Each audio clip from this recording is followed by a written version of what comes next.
only these mics that work. We don't get these ones. Is it a touch screen? Hang on a sec. No, you put the pointer on it. Oh, I'm sorry. You can tell I'm used to doing things on a phone. I thought it was a touch screen. So I'm actually just going to take my shoes off. I figure I should be comfortable if I'm up here. So again, I'd just like to recognise the Wurundjeri, the traditional owners of this land, and pay my respects to elders past and present, and to every other Aboriginal person in the room. And thank you for everyone to come in here and listen to me. I hope I can keep to time. I do have a habit of talking quite a lot. So I'll just start off with a little bit about where I'm from. So I'm a Yorta woman. I grew up though on Lake Macquarie. So the top photo there is of Lake Macquarie. It is where my heart is, it's where my family still is. It's a beautiful place. But Yorta country is also a beautiful place, and I'm very lucky when I go down there. We still have family down there, so that's really nice. And I always like to put up here photos of my family. The only reason I'm able to stand up here and do what I do is because of my family. And without them, I would not be able to be anything that I am. So my mum and dad at the top there, and my two younger brothers. Now in that photo, they're pinching me, and they always still treat me like their little sister and give me grief. They're the ones that keep me grounded, actually, and literally sometimes they still pin me down, which, yes. So I know academics always like to know a little bit about your academic background, so I thought I'd just throw this in here. So I have a Bachelor of Social Science with a major in Linguistics, and I also have a Master of Public Health Advanced. And I'm currently doing a PhD, which is what you're going to hear about today. So, and you know, for me, I've always worked in the Aboriginal community controlled health sector. That is my passion, that is where I feel like I belong. I walked into that show and very, very quickly I learned that it wasn't that I did things differently, it's just that I did them in an Aboriginal way, because I'd always done and worked in mainstream organisations. And I'm very lucky to have Kath Chamberlain here in the room, who was actually the person who trained me in the research project that I worked on, and was a very good introduction as well. I also just want to acknowledge in the room as well, I've got one of my supervisors, Jenny Judd, so if I make a mistake, I'm sure I'll hear about it later. And also, I have quite a few other people I know in the room, so thank you for coming. So, as I said, I've got one of my supervisors here, Jenny Judd, and actually I haven't updated your credentials, I'll fix that later.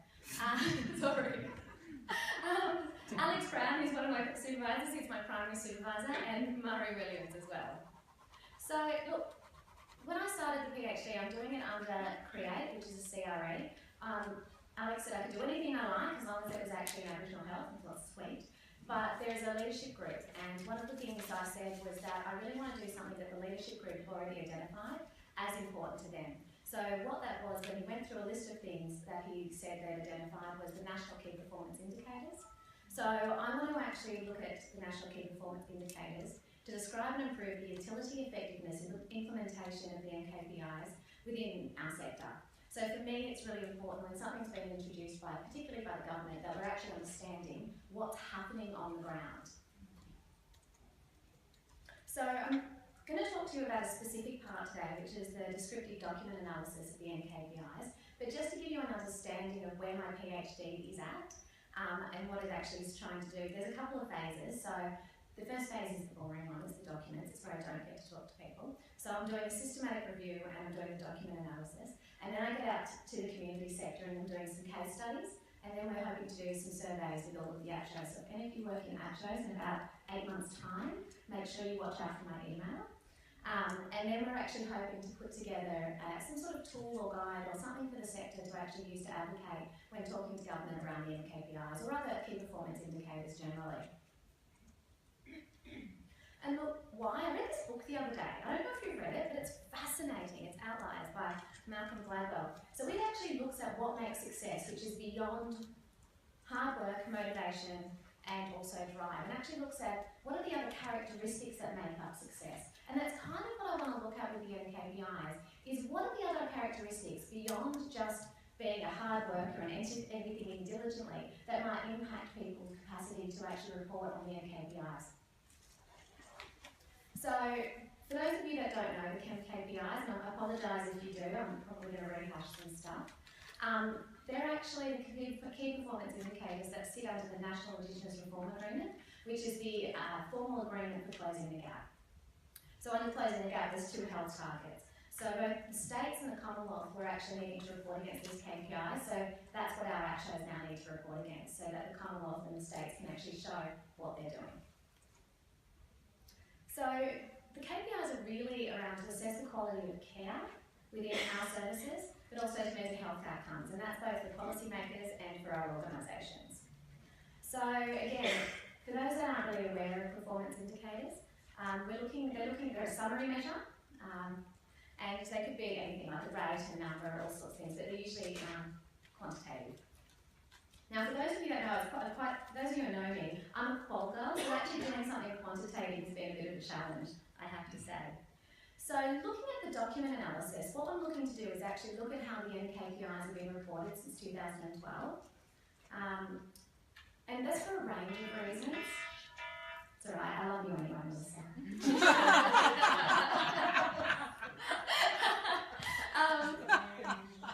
So I want to look at a number of things. So I want to look at what's been described in the reports, compare the reports for consistency, so look at the way they've compared across time. Outline any gaps in the reporting. I want to look at what trends have been determined in the reports. I want to look at what the common themes are within the discussions, and just describe what's been reported across the reports. So the idea is actually to get a look at what's in the public domain around the KPIs, because these KPIs aren't being used to inform policy, and it's really important that we know what's in the public domain and what's being reported. And again, they are being reported by a range of different people. So, oh, now what have I done? So just getting back to the KPIs and having a look. So for those of you who don't know, there is a set of 24 that's been approved by COAG. Only 19 was initially actually assessed, and they've got into broad categories. So we've got child maternal health, chronic disease, risk factors and screening. So I didn't want to give you the long list because that was just too much for a screen, but this kind of gives you a snapshot of what we're looking at. It's chronic disease focused mostly process outcomes, and also, process and outcomes. So to do this, what I did was actually did a full systematic review type literature search to make sure that I was including all of the reports that were available. We also created a template for extracting the data, which was using the Strait observation reporting guidelines. I know it's not strictly speaking what you normally do is use reporting guidelines to actually extract data, but the idea of this was actually to have a look at what was being reported. So we adapted those to suit the needs of the search. So when I had a look through, I had to use Google Scholar, and I did a number of databases. Turns out that there was only 3 reports, which is not surprising given that the Australian Institute of Health and Welfare holds the data. All of the reports are the Australian Institute of Health and Welfare's reports, because if you want to use their data, it costs you a lot of money. So what has been reported? It's really interesting. So what's been reported is very little, to be honest. So they report all of the KPIs, then they actually report by state, and they also report by remoteness, and they're using 5 remoteness scales, which are urban, interregional, outer regional, remote and very remote. And then each of the reports actually does some things slightly differently. One of the things they do report is the limitations. Now the limitations are probably as long as the report is itself, which is really interesting. And they also upfront state that data quality has been an issue for a range of reasons. So in terms of data quality, I don't know if you're aware, probably are, but the KPIs are actually reported extracting data from the patient information management systems, and they were using PenCat, and now they're using the Canning tool. So when that data is implemented with a range of different softwares, that's been a bit of a problem. So I just wanted to point that out, because the data quality is not necessarily just because the services have not been entering it properly, it's a range of technical issues as well. So here's some of the preliminary results, and I just want to talk you through this table. Tables are not my strong suit. I'm getting better at them, but again, I'm really good at tables. Come and talk to me later. So with the 3 reports, the first report reported on 19 KPIs. It included 200 organisations and had 3 reporting periods in it. And what you can actually see there is the second report actually includes the same reporting periods as the first one, but then includes an additional reporting period. And then the third report has an extra 2 KPIs in it and includes 6 reporting periods. And I wanted to point out that they all include the same reporting periods because when we actually look at the data that they report on, there's some quite interesting things that happens. So I didn't want to pull out every KPI and actually look at it, but I wanted to show you that we have a number of different KPIs. And so you noticed that before, can I go back? Actually, I won't go. There was 200 organisations in the first report, 206 or 7 in the second, and then 233 in the next. And if you can have a look at just birth weight, you'll notice that the first report only had 160 services reported, second report was 193, and the third report was 218.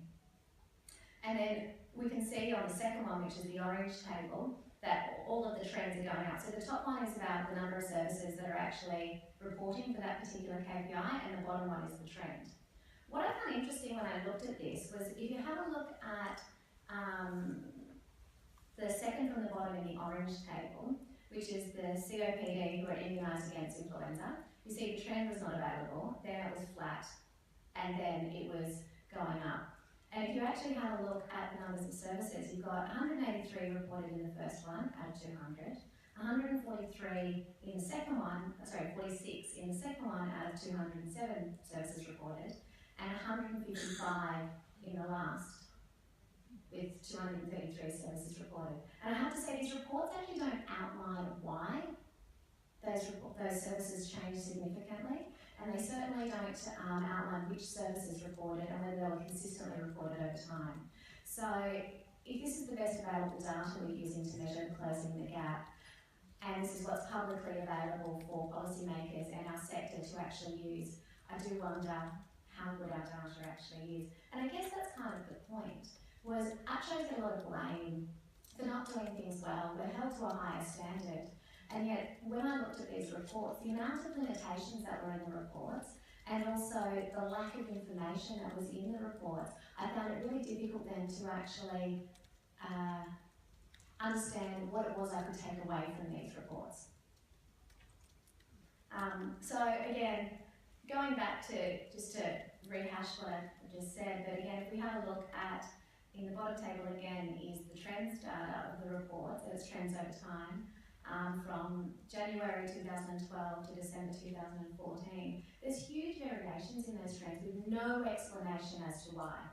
Now, one of the things that I found interesting as well was that services were actually, so there's recommendations that this data be used for benchmarks, that the top 20% of services, that the results that they receive are what's being used to then hold everybody else to account. But in part of the limitations, they actually said that things like social determinants, the amount of funding, a whole range of other factors meant that there was a huge number of reasons outside of ACCHO's control as to why they may or may not have improved results. And yet they're still asking that there be benchmarks. Again, without actually having more information from the Australian Institute of Health and Welfare and access to the raw data, and if these are the only reports that we have to go on, it does actually question whether or not we really can use these reports for benchmarks. I'm not saying that we can't, but on the available evidence that we have, it is questionable. So potential implications. There are so many potential implications. Again, it's whether or not we actually should be using this data for benchmarks, it's whether or not this data is reliable enough to actually go out and inform policy. And again, it may be, but using the reports and the information that we have, we can't actually say that. And again, I know the individual services do have their own reports, but again, they're not looking at what is happening around the country unless they look at these reports. And the other thing is that each of the services have their own set of circumstances. And I use an example. There's a service in New South Wales that has three full-time staff. 40 minutes down the road is another service that has 80 full-time staff, and yet they're expected to actually report on the same KPIs and will also be held against the same benchmark if they are implemented.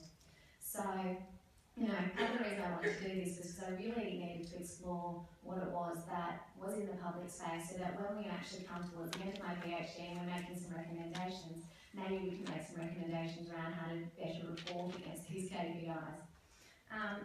So I'm going to wrap up. I have 5 minutes left. I've been good, well behaved. So I hope you've got some questions for me, because we have another 15 minutes. 10, I've been told, sorry, not 15. I'll cut into Alex's time. But, so there's my Twitter handle, if you're on Twitter. And if you're on your phone, I'll expect that you've been tweeting, and I'll have a look later. But I've also been videoed blogging my PhD experience, which is why I got that up there. I was told by Alex, my primary supervisor, that I needed to keep a diary, and quite frankly, I was sick of writing. So I decided to do a video, and then I decided to make it public. So, anyway, that's all from me, so thanks for listening.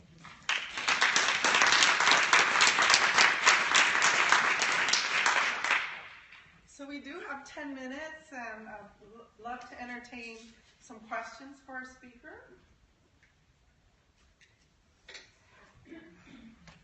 I don't think I have a mic, so you're just going to have to speak up. Oh, is that? But I don't know how to turn them on.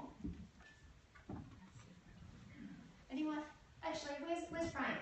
Frank is a painter. Oh, wait, here you go.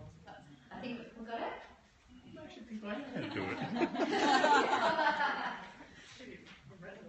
He's technically not employed in this job at the moment, but he... There we go. And you were invited in for a reason.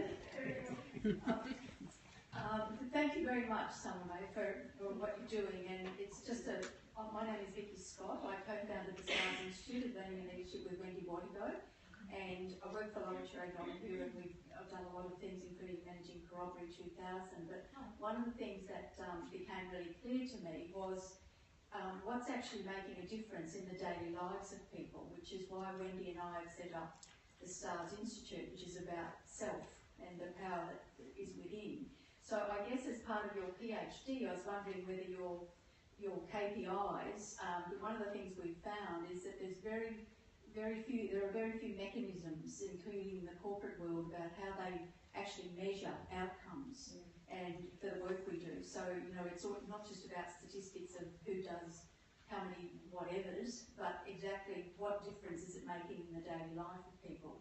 So it's not really a question, but I just want to commend you for actually taking this on, and I look forward to seeing the outcome of your work. Thank you. Thank you. I have to say that's one of the things that got me was when I looked at the KPIs, they're all chronic disease based, which is actually something that gets me, because our actuaries do a lot more than focus on chronic disease. It's a whole social determinants model, and it would be good if, I have a sneaking suspicion that one of the things that might come out is that we need KPIs that look at health and wellbeing more generally rather than chronic disease and the deficit. Thank you. Anyone else? A little. I know most services obviously often do their best to put a lot of effort into their reporting and take it seriously. Yeah. And what are your thoughts on, I guess, the devastation for some services to find their work aggregated and essentially meaningless? And will you explore that in your interviews? We do have some semi-structured interviews, and we are looking at the impact of them. And so I guess that's one of the things I like about semi-structured interviews is that kind of stuff may come up. It's not a specific question, but I do think that those that are doing really, really well, particularly in states that may not be, the results may not actually reflect exactly what's happening. I forgot to actually mention in my presentation as well that there was 2 states that do consistently really well across most of the KPIs in the reporting of it, and that's the Northern Territory and Queensland. Now, and this is actually what's in the reports, and that's largely because they've had a huge investment in continuous quality improvement over a large number of years, where the other states haven't. So, those 2 states do quite well because of that, and I guess that demonstrates the need for investment in CQI consistently. Sorry, I know it's off topic, but you just tweaked from memory.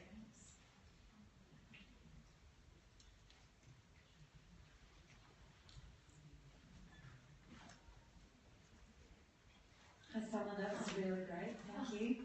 I just wondered if you had any thoughts about the timeliness. I'm from the Northern Territory and we do have really good NT-KPI data in the Territory, but trying to get access to that data in a timely way is almost impossible in the Territory. And so recently I was reviewing the Chronic Conditions Prevention and Management Strategy for the NT, and as you mentioned, pretty much all the KPIs relate to chronic conditions. And even though the data had been sent from the Territory, you know, it had been submitted and was in the National Data Warehouse, for 8 months we asked for the data and we were not able to get access to it. I don't know if it's like that everywhere. I'd be interested to hear, you know, what you're finding or what you've noticed. Well, I haven't actually gone out and done the semi-structured interviews yet, but I can talk about some previous experience that I had. I used to work in ACHO, and I know that, you know, this is our data, this is our services data, and it's been controlled by somebody else. We don't have access to this data, and when we do want access to it, it actually costs us to have access. So I do think that there should be a responsibility on government to actually make sure that the data is timely, because we actually are in it for our mob. We want to save people's lives, and actually waiting a couple of years or 8 months is just not good enough. So yeah, I haven't quite got there, but maybe I'll come back to you in 18 months' time. Sorry. Anybody else? I just wondered one question. Can you give an example of extremely badly used data? Badly used data. Not specifically. Because you know what it's like though, we know what the data is available, and these reports are being created. How they're used behind closed doors is something else. I mean, we do know, oh well, I will tell you one because I hate it, but there was an increase in life expectancy for Aboriginal people, which was rolled out during, I think it was the 2014 Close the Gap report, it might have been 2005, and the Commonwealth was saying that that was fantastic. And Scott was we're at Congress together when this happened. So it was 2014, I think, looking at Scott. But it wasn't statistically significant. And yet they were still saying that there was an increase in life expectancy. So, you know, again, making sure that we are aware of what's being reported and how it's being reported is really, really important. So that's, again, kind of what I'm doing. So put me on the spot there. So thank you for coming to hear my thing about KPIs. I know it's not a sexy topic, but it's actually what our funding is based on, so it's really important. Thank you.